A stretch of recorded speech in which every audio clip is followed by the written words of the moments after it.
네, 월스트리트 모닝 브리핑 함께하고 있습니다. 어제는 외로우셨을 오늘 글로벌 인터뷰. 뭐 괜찮아요? 네, 괜찮아요. 네. 빈센님 함께합니다. 어서 오세요. 안녕하세요, 빈센트입니다. 네, 어제 어떻게 혼자 잘하시던데요? 아니 버거웠습니다. 여동안의 빈자리가 항상 아니 컸다. 3분 빨리 끝내셔가지고. 맞아요. 네, 금방 나오시고 싶었나 봐요. 아니에요. 자, 오늘 사실 최근에 시장이 오르는 걸 보면서 그 중에서도 이제 주도주인 반도체가 오르는 걸 보면서 전에 우리 빈센님께서 외치는 여주사 이게 귀에 계속 맴돌았어요. 의심하지 마세요. 어제도 하이닉스가 네. 저 진짜 놀랐어요. 네, 어제 뭐 장 초반에 한 2% 이상 지수가 네. 밀리면서 상당히 불안불안했었는데 맞아요. 네, 그럴 때일수록 여전히 의심하지 말고 주도주를 사라. 여주사. 근데 안 밀리니까. 왜 밀려야 되지? 잠깐 그러니까 왜 밀리냐는 거는 네. 여기 아직 여기 머리카락. 아직 못한 아직 우리 탑승을 못한 분들이 있어요. 네. 버스를 지금 음. 타고 싶은데 네. 아 내가 빈센님 말 믿고 여주사 할 걸 미리사 할 걸 했는데 그걸 못 하다가 최근에 이제 연말연주 상승을 보고 네. 안 밀렸는데 사도 되나? 여전히 주도주 사도 되나? 아침부터 엄청 무서운 얘기 해드릴까요? 어떤 무서운 얘기요? 순환선은 2호선밖에 없어요. 순환선 대부분 2호선. 9호선, 5호선. 급행도 있습니다. 끝나죠. 9호선. 네, 빨리 타야 돼요. 중간에 무슨 역이든 열차가 멈추면 타라. 네. 알겠습니다. 자, 오늘도 과연 마이크론 테크놀로지가 어제 급등한 가운데 얼마나 더 오를지도 궁금한데요. 오늘은 그것도 궁금한데 저희가 지난 주말에 이제 베네수엘라 관련한 이슈 터지면서 네. 이분을 빨리 모셔야 된다 했잖아요. 맞아요. 또 에너지 왕자 모셔야죠. 글로벌 인터뷰 하나증권 리서치 센터 윤재성 연구위원 함께합니다. 위원님 어서 오세요. 어서 오세요. 맞습니다. 주말에 되게 바쁘셨죠? 일요일 날 보고서 쓰느라고 갑자기 나왔었습니다. 갑자기 네. 물론 이제 그 전에 약간 서막이 있긴 했었지만 그 네. 과거부터 계속 티격태격 했지만 이게 대통령이 바로 그렇게 생포된다라는 게 저는 너무 놀라운 일인데 그렇죠. 그걸 21세기. 보면서 21세기에 네. 그리고 아무렇지 않게 미국 사람이 거기 가가지고 총독이라고 하나요? 그 역할을 맡게 하고서 내가 이거 보고 있는 게 지금 21세기 맞나? 네. 미국의 속내가 뭐예요? 진짜 에너지예요? 뭐예요? 그러니까 정치적인 관점에서도 해석이 가능하긴 할 텐데 저는 기본적으로 미국이 에너지 확보를 위한 전략이지 않을까라고 생각을 하고 있고요. 실제로 미국의 원유 생산량이 작년 기준, 2025년 기준으로 피크아웃입니다. 네.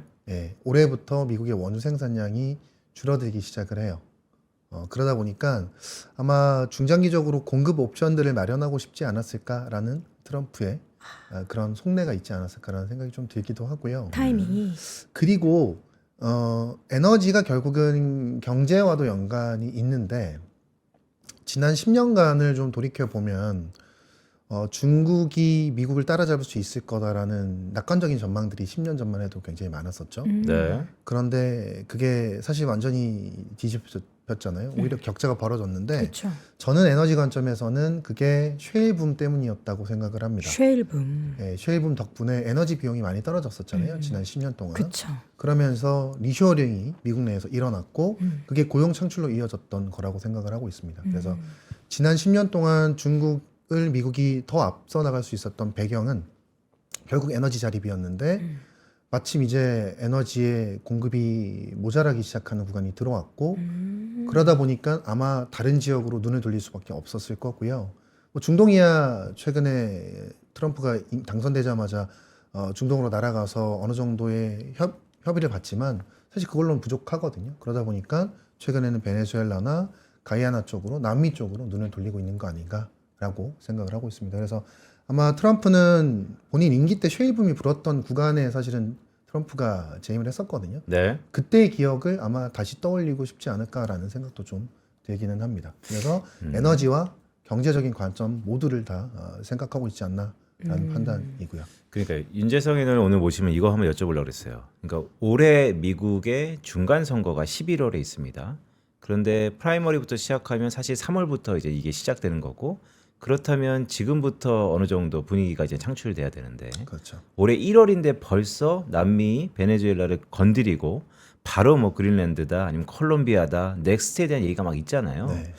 근데 아까 모두에 말씀드렸던 것처럼 결국 20세기 최대의 분쟁들은 다 에너지 독립에서부터 발휘됐다라는 의미에서 보면 이게 이제 에너지의 불확실성이 연초부터 불거지는 겁니까? 아니면 지금은 이 불확실성에 무게를 둘 때가 아니고 기승전 결국 에너지 비용이 낮아질 거다, 물가가 낮아질 거다, 비용이 낮아질 거다. 그래서 위험 자산이 좋아질 거다.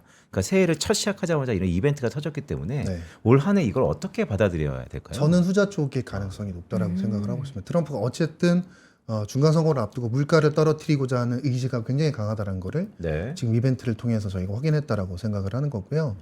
근데 사실 이렇게 할 수밖에 없는 게 실제로 미국이 지금 너무 원유 생산량이 줄어들 수밖에 없는 상황으로 왔어요. 그래서 사실 차트를 보여드리려고 하는데요. 네. 네. 미국의 원유 생산량이 이제 2026년도부터 줄어든다라고 말씀을 드렸잖아요. 이유가 뭐냐면 원유를 생산하려면 일단 시추를 해야겠죠. 요거는 우리 또 윤재상 위원님이 계속 설명해 주셨던 내용이죠. 네, 네. 그 시추를 하고 있는 그 개수, 유정의 개수가 이 왼쪽 그림에서 보시는 까만색 선입니다. 최근 한 2년 동안 보시면 저희 오일리그 카운트라고 들어보셨을 거예요. 네. 오일리그 카운트가 2년 내내 지금 줄어들고 있는 상황입니다.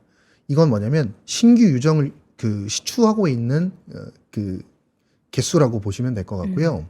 그리고 그거 말고 저희가 DUC라는 개념이 있는데 이 빨간색 선, 오른쪽 그림에서 보시면 빨간색 선인데 이건 뭐냐면 미국의 셰일 오일은 두 단계를 거쳐요. 수직으로 내려간 다음에 수평으로 돌려서 원유를 생산한단 말이에요. 근데 수직으로 뚫는 게 오래 걸리는 거지 수평으로 돌리는 건 한 2달 정도밖에 안 걸린다고 합니다. 그러면 미국의 셰일 오일 업체들은 이렇게 수직으로 뚫어놓고 유가가 마음에 안 들면 생산하지 않고 기다릴 수 있습니다.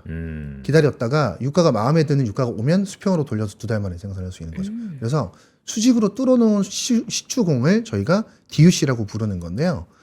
이 빨간색 선을 한번 보시면 그 DUC라는 것의 개수가 2020년도에 피크를 찍고 계속적으로 빠지고 있습니다. 이게 사실은 2달 만에 생산이 가능하니까 대기하고 있는 유정이라고 보시면 돼요. 네네. 대기하고 있는 유정이 지금 2014년도 이때가 쉐일 붐이 불기 시작할 때였거든요. 네. 그때보다 더 낮아졌어요. 저게 환경 중요 신재생의 여파입니까? 아니면 비용적인 부분에서의 구조조정의 여파입니까? 뭐 복합적이겠지만. 뭐 두 가지 다 작용하고 있는데 사실 미국의 쉐일 오일 광구들은 보통 생산 시작하면 거의 한 2년 안에 대부분이 생산이 됩니다. 그 뒤로는 생산량이 뚝뚝뚝 떨어지는데 지금 현재까지 개발되어 있는 미국의 원유 광구들은 접근이 쉬운 데는 거의 다 개발이 끝났어요. 지금 남아있는 광구들은 지질이 복잡하거나 혹은 비용이 많이 들어가는 그런 데밖에 안 남아있거든요. 그러다 보니까 지금 미국 내에서 지금 보시는 것처럼 시추공도 줄어들고 있고 대기하고 있는 유정도 같이 줄어들고 있는 상황입니다.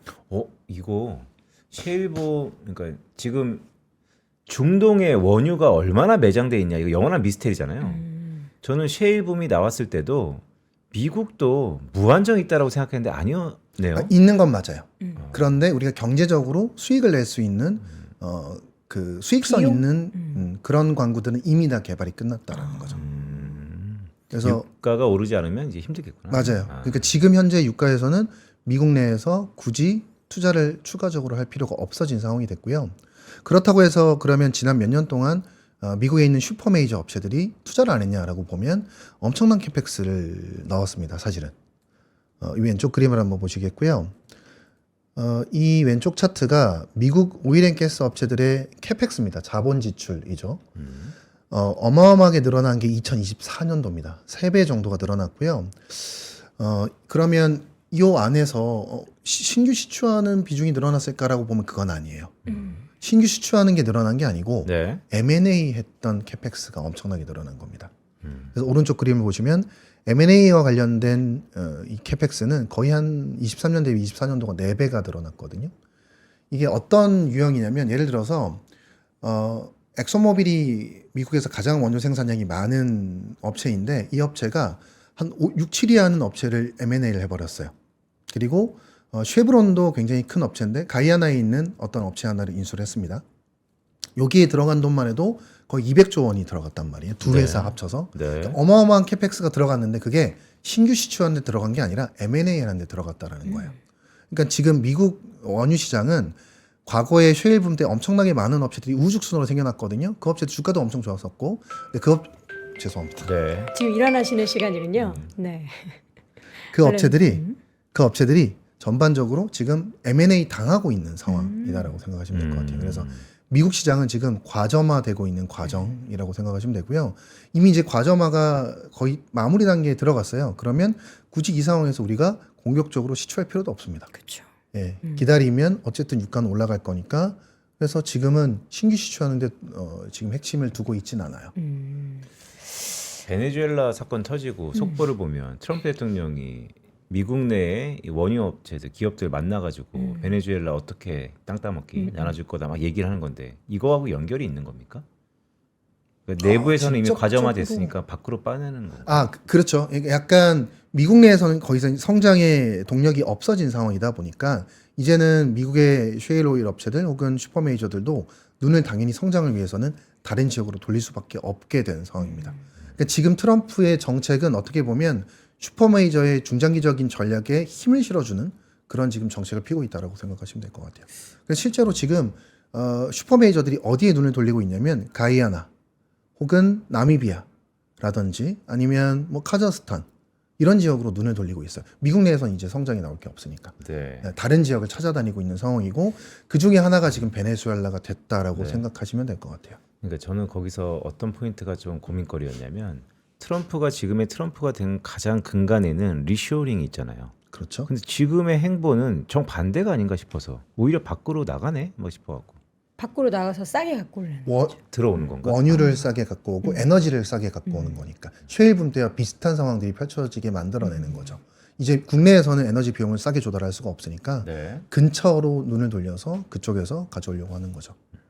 지금 그러면 베네수엘라를 지금 어쨌든 뭐 공습을 했고 이 아예 장악을 한 상태인 거라고 본다면 네, 요거 말씀하셨던 다른 그 국가들을 더 많이 이제 트라이를 할 거 아니에요. 네. 지금 뭐 하고 있는 건지 아니면 그렇게 해서 더 이게 확장이 되는 시나리오가 일단은 지금 현실화 가장 현실적으로는 베네수엘라 네. 그리고 바로 옆에 가이아나라는 국가가 있거든요. 거기까지는 이제 이제는 이미 거기까지 얻었다라고 생각을 합니다. 얻었다. 예. 그리고 이렇게 할 수밖에 없는 게 또 캐나다의 변심도 있어요. 변심이요? 예, 캐나다가 원유 생산량이 굉장히 많습니다. 대략 600만 BD 정도를 생산하니까 글로벌 캐파의 6% 정도를 생산하는 국가가 캐나다거든요. 근데 그 캐나다의 원유가 파이프라인을 통해서 걸프만까지 옵니다. 지도에서 보면 이 차트를 한번 이 그림을 한번 보여주시면 될 것 같은데요. 캐나다 북부 지역에 있는 에드먼턴이라는 지역에서 파이프라인을 통해서 요 밑에까지 와야 되기 때문에 굉장히 먼 거리예요. 그런데 남미는 바로 여기 밑에 있단 말이에요. 네. 잘 안 보일 수도 있지만 사실 지리적으로도 가깝습니다. 아, 그리고 이 파이프라인을 설치하는 데 있어서도 환경단체 반발도 굉장히 심하긴 해요. 그래서 캐나다가 지금까지는 파이프라인을 통해서 미국으로 거의 대부분의 원유를 보냈는데 지금 미국이 계속 캐나다 때리기를 하고 있는 상황이잖아요. 네. 캐나다도 이제 살아야겠다는 생각이 드는 거죠. 그래서 캐나다도 이제는 미국으로만 보낼 게 아니라 수출을 다변화하자고 하면서 이제 아시아 쪽으로 원유를 보내기 시작을 했습니다. 그러려면 파이프라인이 필요한데 실제로 작년 중반 정도에 24년 중반이죠. 한 1년 반 정도 전에 파이프라인 하나 이쪽으로 연결된 게 있어요. 밴쿠버로 연결된 게 하나가 있거든요. 원래는 이게 한 30만 BD짜리였는데 지금 90만 BD로 늘어났습니다. 3배로 늘어났거든요.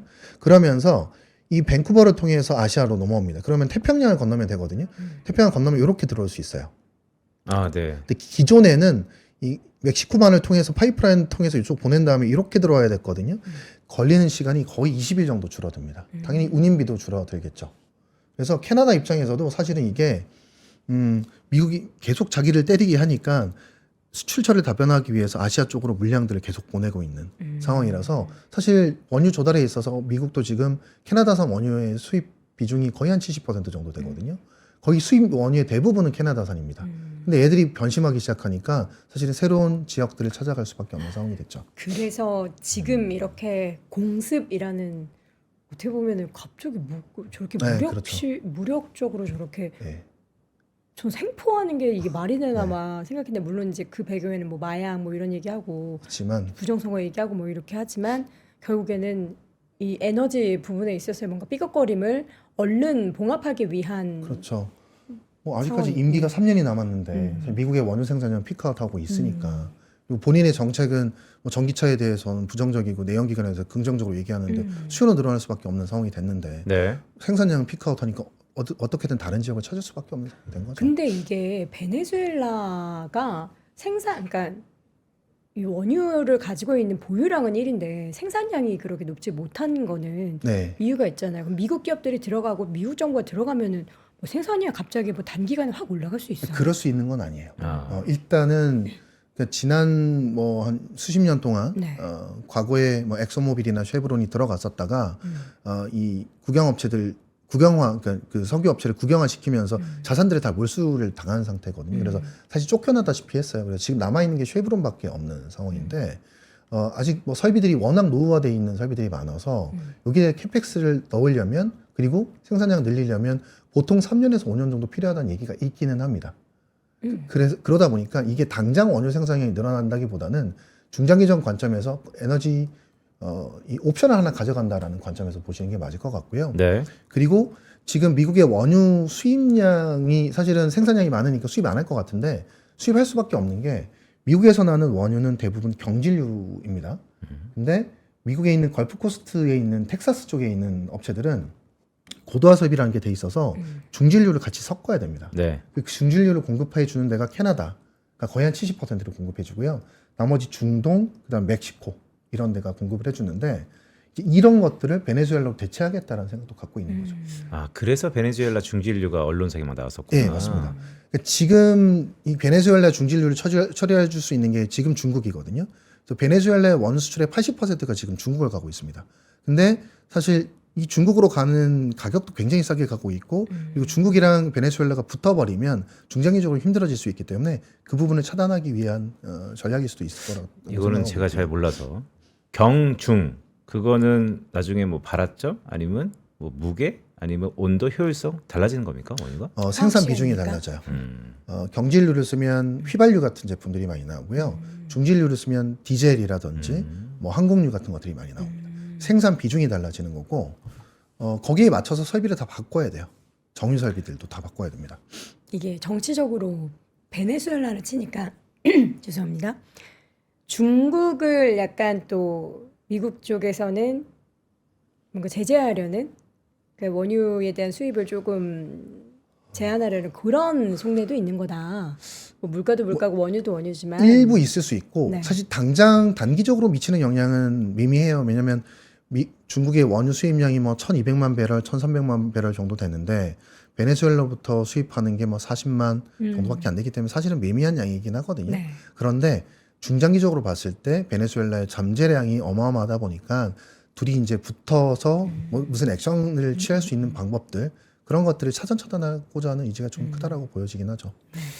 그러니까 이 모든 것들을 한 발짝 뒤에서 보면 전부 이제 검은 다이아몬드, 석유를 갖고 있는 에너지를 갖고 있는 베네수엘라, 최근에 또 이란, 중동은 뭐 더할 나위 없이 계속 이 분쟁이잖아요. 가지고 있어도 이게 참 분쟁인데 지금 미국의 역할과 포지션이 바뀌어가지고 이 모든 것들이 시작되는데 그럼 이 에너지 패권이라는 이 큰 얼개에서 보면 지금 베네수엘라의 이 첫 시도가 미국이 앞으로 다음은 어디가 좀 더 유력하다고 보세요? 의미 있는 국가들 중에서.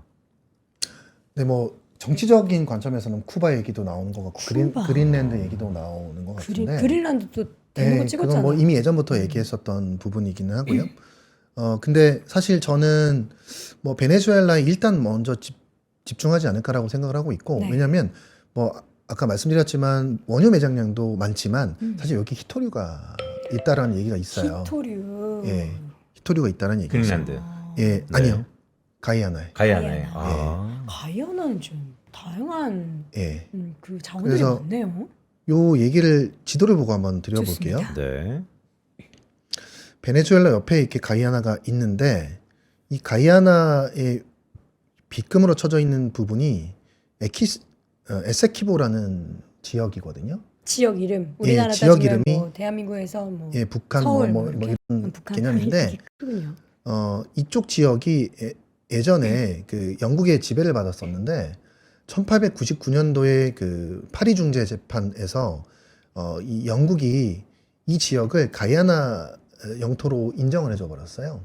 근데 그때 그 얘기들이 전 불공평하다라고 얘기를 하면서 베네수엘라 입장에서는 계속 반기를 들고 있는 상황이고 그래서 이 지역이 그 분쟁 지역이라고 생각하시면 될 것 같습니다. 네. 그래서 이 지역 같은 경우에 지금 히토류가 매장돼 있다라는 얘기가 있어요. 그러니까 미국이 베네수엘라를 얻게 되면 네. 이 지역까지도 같이 얻을 수 있는 상황이 됐고요. 그리고 이 스타브록이라는 이 지역이 사실은 가이아나에서 원유 생산량이 가장 많이 늘어나는 지역입니다. 아, 이걸 말씀을 쭉 들어보니까 올해 4월에 이제 미국과 중국의 정상들이 베이징에서 만나는데 히토류가 뜨거운 감자잖아요. 미국이 많은 대비를 하고 있다는 생각도 막 드네요. 그러니까요. 갑자기. 중국이 뭔가 제재를 미국에게 가하지 못하도록, 그러니까 미국도 중국이 없어도 자생할 수 있도록 지금 계속 만드는 것 같은데, 사실 가이아나 다 처음 들어보신다고 하는데 저도 처음 들어봐요. 그쵸. 이 베네수엘라는 그래도 자주 들어봤는데 네, 그렇죠. 그 옆에 가이아나라는 나라가 있었는지는 또 몰랐습니다. 또 자원이 이렇게 많은지도 몰랐네요. 가이아나가 그 24년도에 GDP 성장률이 40%였어요. 뭐 때문에요? 원유 때문에 그렇습니다. 아, 예, 이 오른쪽 차트 한번 보시면 가이아나의 원유 생산량이 이렇게 늘어나고 있는 상황이고요. 그래서 여기에 미국에 있는 엑소모빌이나 쉐브론이 진출을 해 있는 상태입니다. 그 업체들이 지금 이 가이아나의 생산량 증가를 이끌어내고 있어요. 근데 이미 진출해 있는데 또 뭘 더? 이게 이제 가이아나가 이렇게 생산량이 늘어나고 GDP 성장률이 워낙 높잖아요. 근데 바로 옆에 베네수엘라가 있잖아요. 네. 배가 아픈 거죠, 베네수엘라 입장에서는. 그러니까 가이아나를 먹어야겠다라고 하면서 과거의 그 파리 협정에서의 결과가 부정당하다라고 얘기하면서 분쟁을 일으키기 시작한 거예요. 그래서 미국이 베네수엘라를 또 그렇죠. 제재하려고 하고 그러면서 은근 이제 가야나 내가 지켜줄게 하면서 그렇죠. 이렇게 쫙 들어오고 맞습니다. 그러면 이렇게 되면 미국 지금 베네수엘라에 진출해 있는 쉐브론도 지킬 수 있게 되고 네. 가이아나에 진출해 있는 엑선모빌이나 쉐브론도 지킬 수 있는 상황이 된다라고 생각하십니다. 그러니까요. 과거에는 충분히 이런 논리가 그럴싸했어도 다양한 다자간의 외교 등등으로 인해서 실제 액션이 없었다면 최근에는 그런 게 정말로 실리 외교를 위해서는 다 액션이 취해지는 건데 저는 되게 궁금한 게 이 모든 것의 한 발짝 뒤에는 사우디가 있을 것 같은데 사우디가? 왜냐면 중동이라는 게 오페 플러스도 베네수엘라 얘기 나오자마자 바로 성명을 했던 것처럼 아니요, 사우디는 네. 사실 이게 불편하죠. 아 그래요. 그게 사실은 우리나라 정유업체나 혹은 미국 정유업체들에게 유리한 부분이기도 합니다. 왜냐하면 사우디의 원유가 중질 원유예요. 그런데 베네수엘라도 중질 원유거든요. 베네수엘라 중질 원유가 생산이 늘어나기 시작을 하면 원래 중동은 대부분 아시아에 팔지만 미국으로 파는 것도 있단 말이에요. 네. 근데 베네수엘라산 원유가 생산이 늘어나면 미국이 중동 거 안 쓰고 베네수엘라 가까우니까 그걸 쓸 수밖에 없거든요. 그럼 사실은 중동 입장에서는 미국이라는 시장을 뺏길 수밖에 없어요. 그래서 사우디 입장에서는 사실 달갑지 않은 상황이라고 보시면 되고요. 아. 그리고 캐나다도 아까 말씀드렸지만 미국으로 다 보내다가 이제는 아시아로 계속 보내고 있어요. 네. 근데 캐나다의 원유도 중질 원유거든요. 그러면 베네수엘라산 원유, 캐나다산 원유, 그리고 중동산 원유 전부 다 지금 늘어날 수밖에 없는 상황이 된 거예요. 이거를 쓰는 데는 거의 대부분 아시아 리파이너리들이거든요. 네. 그러니까 아시아 리파이너리들 입장에서는 이제는 중질 원유가 넘쳐나는 상황이 됐다라고 보시면 됩니다.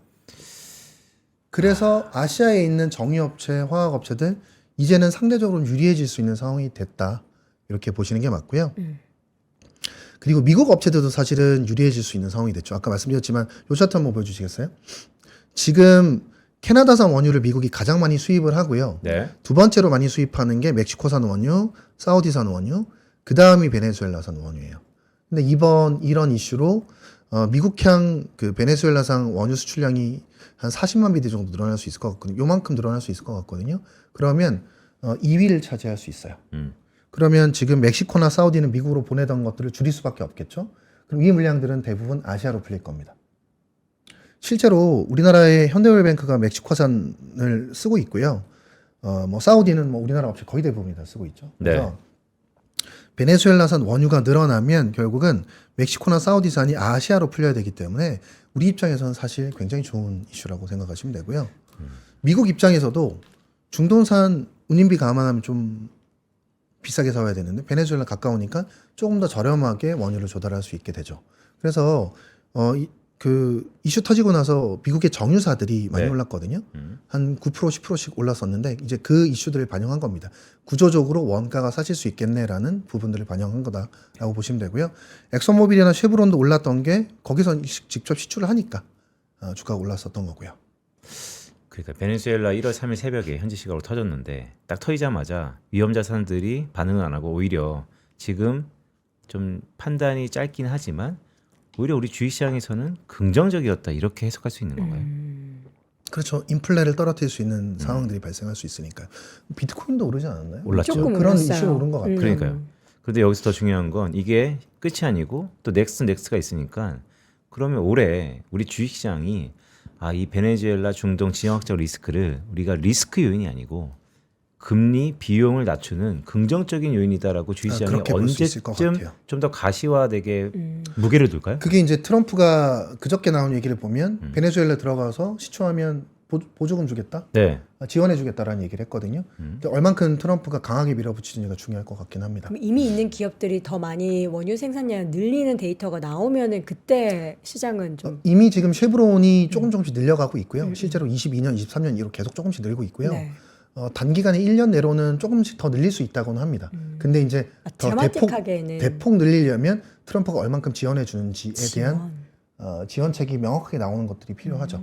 그 신호가 결국은 말씀하신 대로 매크로 측면에서는 긍정적으로 해석될 수 있을 것 같긴 합니다. 네. 그러니까 아직 우리 시장 아니면 글로벌 시장이 여기에 조금씩 반영을 하고 있는 것 같은데 아직 완전히 시작했다라고 느껴지지 않아서 그게 언제가 될까지가 되게 궁금해요. 왜냐하면 아까 뭐 엑소모빌이나 쉐브론의 캐펙스를 말씀드렸지만 이미 어마어마한 돈을 24년도에 넣었단 말이에요. 그 유가는 낮고, 그러니까 사실 본인들은 투자할 만한 여력이 별로 없어요. 그렇죠. 그렇기 때문에 정부에서 지원해주지 않으면 사실은 공격적으로 들어가긴 어렵습니다. 그래서 회의론이 나오는 거기도 하고요. 그래서 트럼프가 얼만큼 의지를 갖고 밀어붙이느냐가 중요하죠. 그러면 이제 본인의 정치적 판단에 달려 있지 않을까 네. 생각합니다.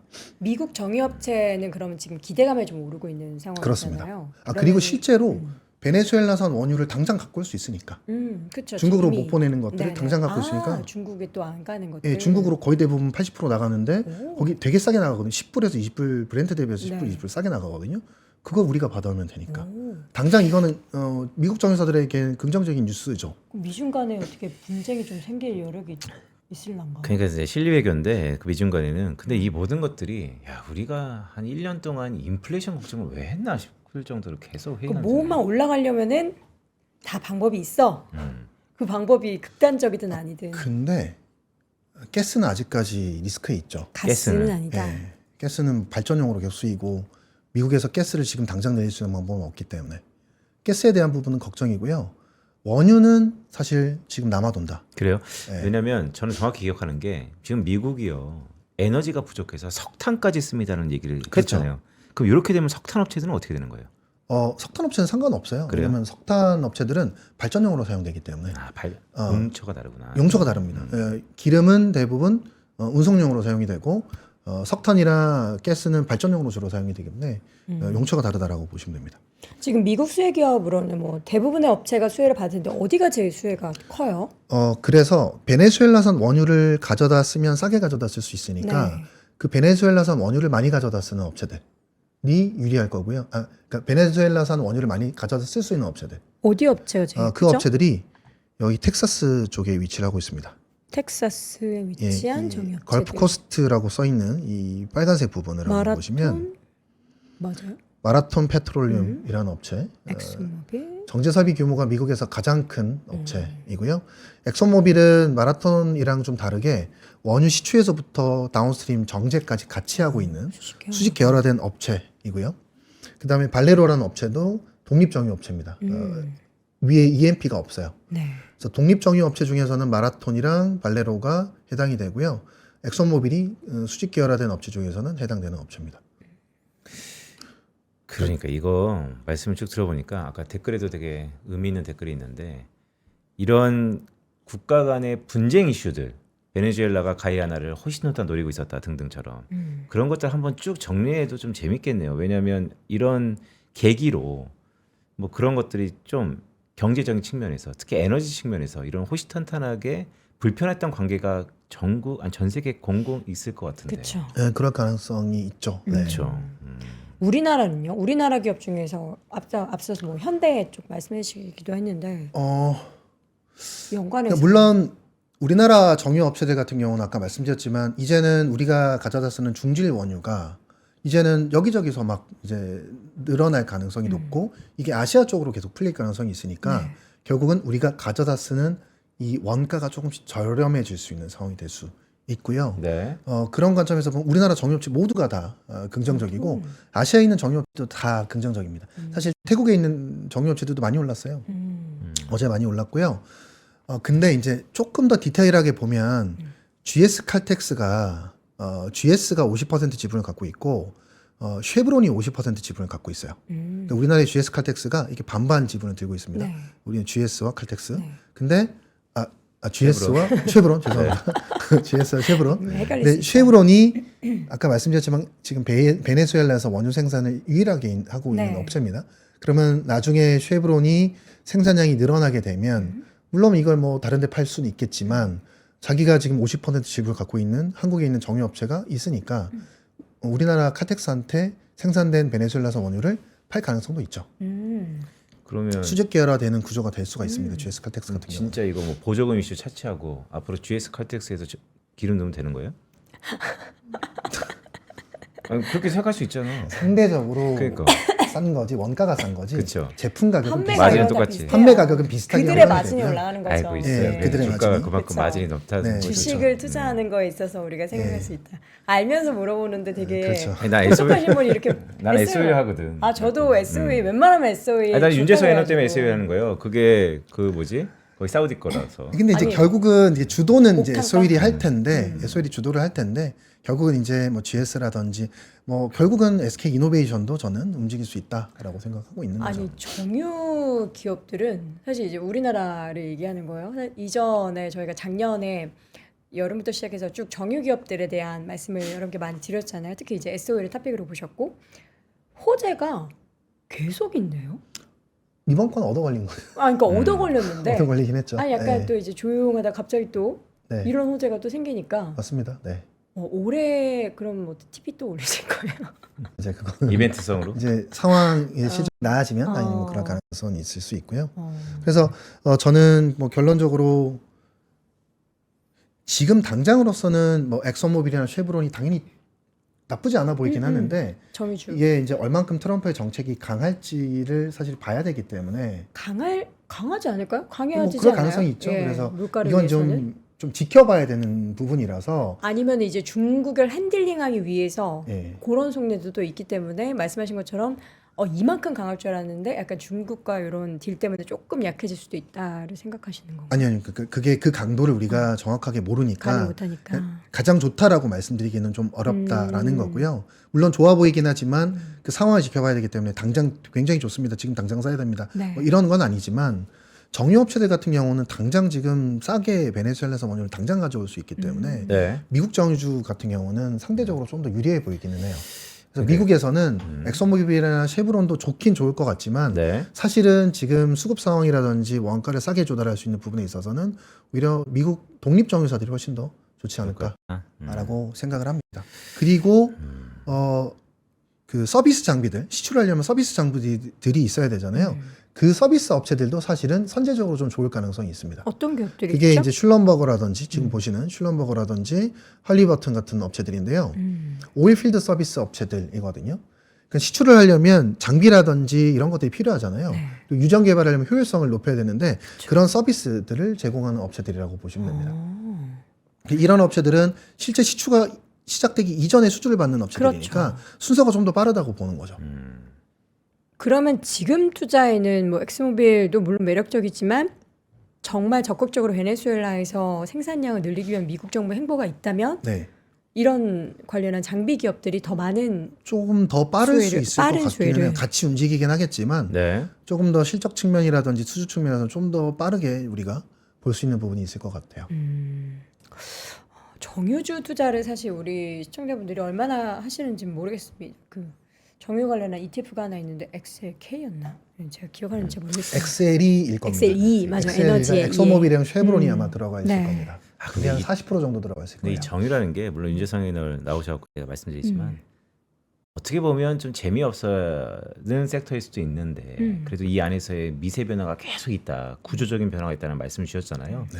근데 오늘은 글쎄 이게 표현이 적합할지 모르겠으나 얻어 걸렸다, 어부지리라는 얘기도 했는데 지금 트럼프의 불확실성, 미중 무역 패권 경쟁 등등을 봤을 때 우리 한국의 투자 입장에서 기술 초격자, IT, 메모리 쪽으로 확 왔단 말이죠.